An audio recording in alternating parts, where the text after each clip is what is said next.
Welcome to Manifest Podcast. This is a 12-week series where we are looking at manifesting abundance, taking metaphysical principles, applying it to our lives so that we can really create an abundant, prosperous future. Last week's episode, I had you write a list of 100 things you would like to manifest. And I'd like to explore this list a little bit and how we can really get clear on our belief structure and our belief system, and how we can use this list as a way to kind of like get insight into ourselves. So once you have your list of 100, check in. How easy was this list? Were you able to just blast it off in one thing? Do you wish the list was 200 long? Did you stop at like 20 and kind of get lost? Like, explore what the process was like for you.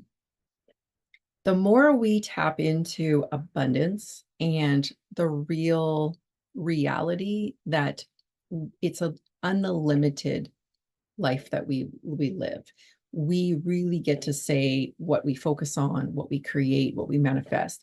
The sky is the limit.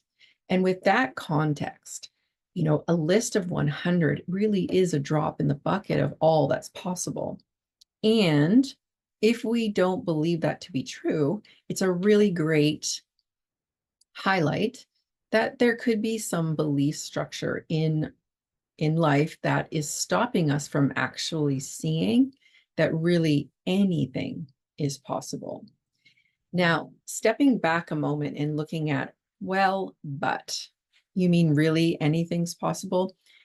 There is, in the world of manifestation and metaphysics, the notion that we are physical beings. So we have tangible selves, we have bodies, we look around our lives.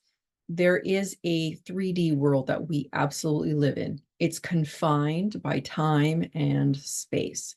So on this earthly plane, yes, we have physical limitations that we need to manage. So if I want to lose 100 pounds, it is nearly impossible with time and space to release it immediately. There needs to be some time.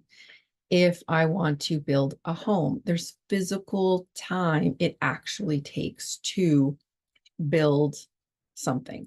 So the analogy of building a home taking time is the constraints that we have on this earth.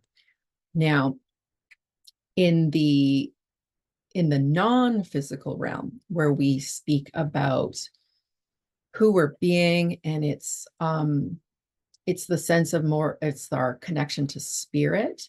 In that realm, we really get to say, we get to create, we can use our imagination. And that's where source comes from. That's where all imagination and thoughts and inspiration start.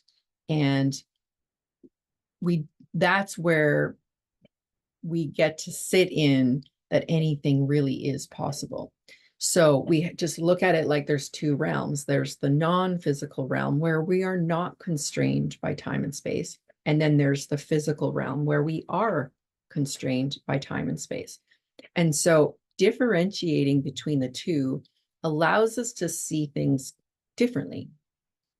So when I ask you to create a list of 100 things, if you're sitting inside of a physical realm of all the things you want to create tangibly in this earth, then it will have a constraint around how much time it's going to take, what resources you have, etc. And there's nothing wrong with that. It's just being in relationship to what specifically we're dealing with has us be powerful. When we switch over to the non-physical realm and we start to use imagination and we start to work in the world of being, then we are not constrained by time and space. We can actually have transformation in the moment. So looking at your list of 100, the question is are some of the items on your list tangible?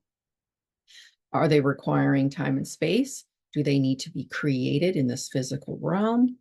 Or is it more of an experience? Is it a way of being? Does it have you feel a certain way? If we're dealing with feelings, thoughts, ways of being, we are not in the world of tangible. We are in the world of intangible, so the non-physical. So let me give you an example. If I have on my list, my marriage is thriving, we are close and connected. Now, is that something that is tangible in the 3D world, or is it an experience and a feeling? So for me, I can hear that as it's a way of being for me. So if I wake up in the morning, I get to say if I have a thought that my marriage is thriving and that I feel connected. I feel like that is something that I can generate, I can create, I can actually say it, feel it, and find evidence for it. Does that require my husband to be a participant in that? Does that require that it has to look a certain way?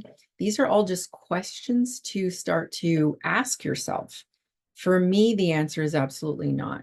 I get to say how I occur in the moment, and who I am being in my marriage is something that I can declare. And what's beautiful about me not having to look a certain way and be constrained by it being a physical evidence, I need him to say this, do this, and I'm not attached to it to look a certain way. And instead, I can put it in the non-physical and have the experience of feeling connected. I can create the experience of love, affinity. If I can do that now in the non-physical, I can immediately shift my way of being in the moment. I can enroll myself in the experience of a marriage that works. And I, in that moment, can actually feel that experience right here, right now, without anything changing in the world. So, this is the example of tangible results and the non physical results. What I love about exploring manifestation and metaphysics in the non-physical is because that's transformation. It is an inside job. It is something I can connect within myself. I do not require anything, anyone, anywhere. It is something I can do for me. It is something I can commit within myself. And I get to say how I show up in the moment because, well, I got it on my list. It's something that's important to me. It's something that I want to experience. So, yes, you may have a lot of questions. Yeah, buts. And let's just take a moment and get really clear with your list that you have.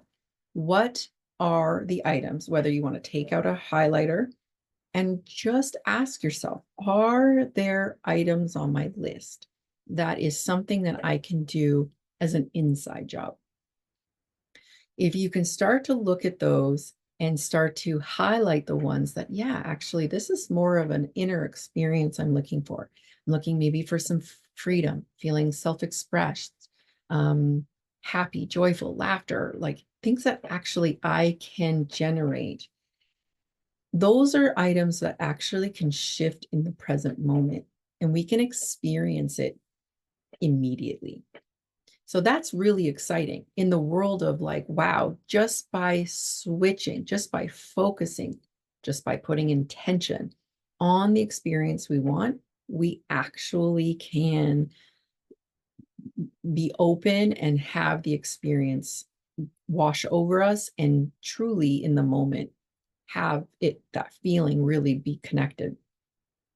What I love about that is if we can start to shift from the inside out, it has an impact on the feelings we physically have in our body. So not only is there absolute benefit to shifting how we are being and specifically shifting it in a way that makes us feel good, we will have an immediate impact on our physical body, our mindset, our mental health, our physiologically, our hormones start to shift. Like we really are causing a ripple effect by shifting what it is we would want to experience in the moment.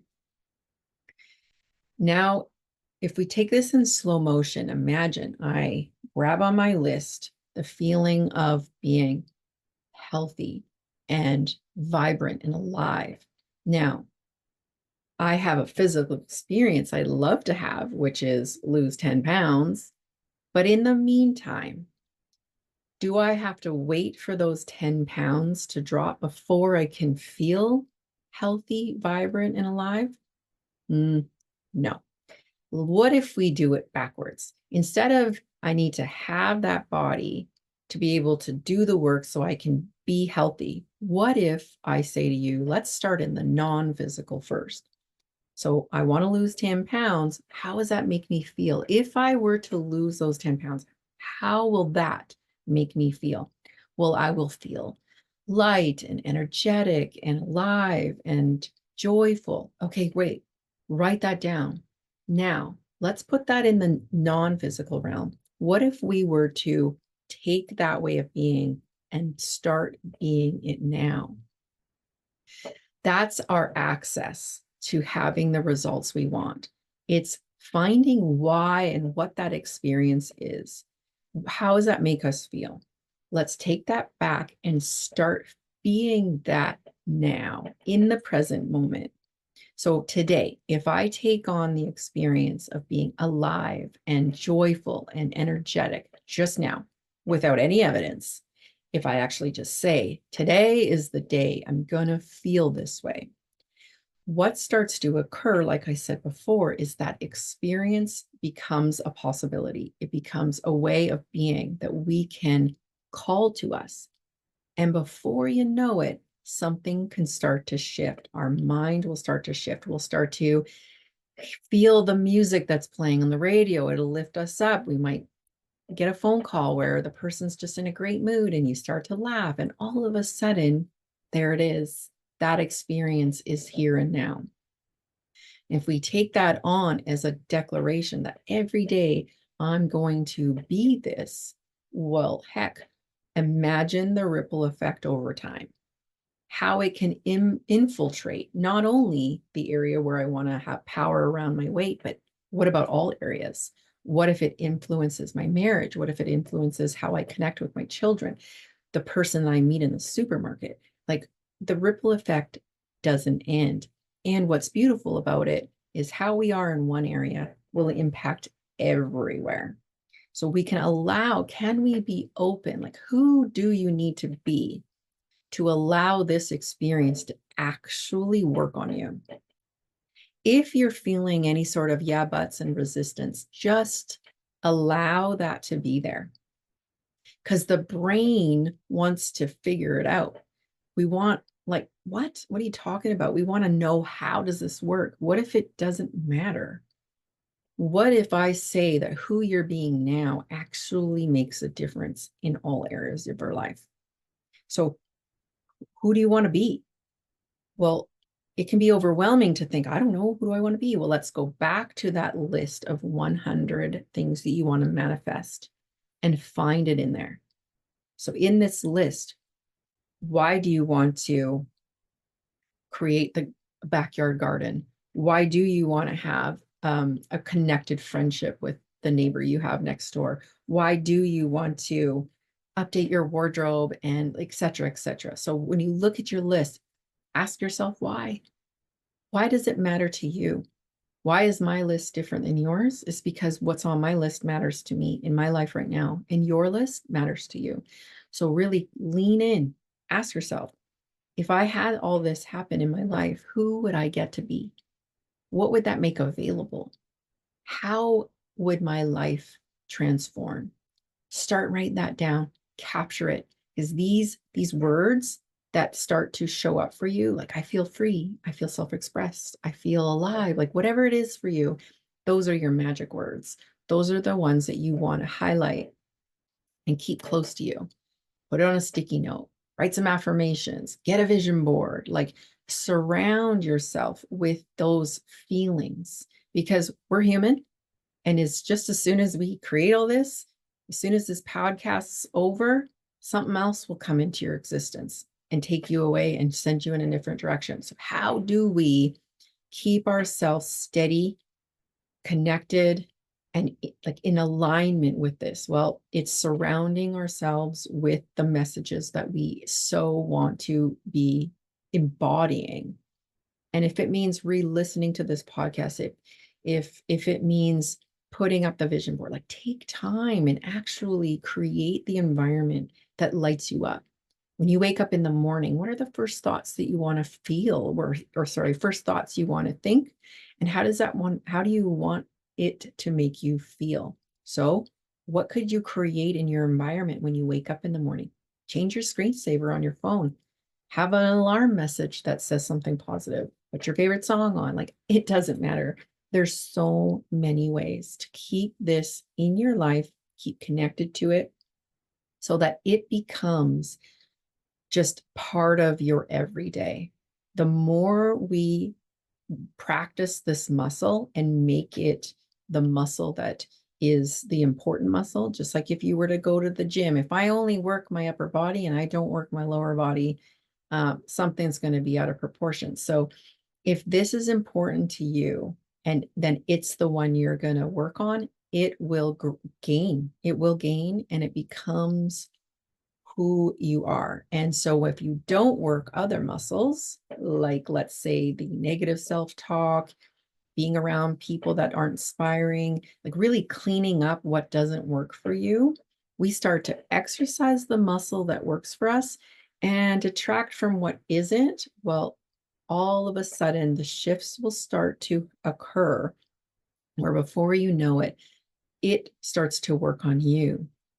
Before you know it, you just wake up in the morning and the thoughts are there. The positive thoughts are there because it's the muscle you're working. So this isn't a one and done. This is a practice, but it gets easier. Just like if you've ever committed to any sort of program at all, day one is like so chunky and clunky because it's new. You're trying to fit something into your life. But as you create structure and as you work what works, it starts to work on you. So that's going to be all we're going to chat about today. So really looking at your list. If you haven't created a list, it is so powerful to just sit and create a list.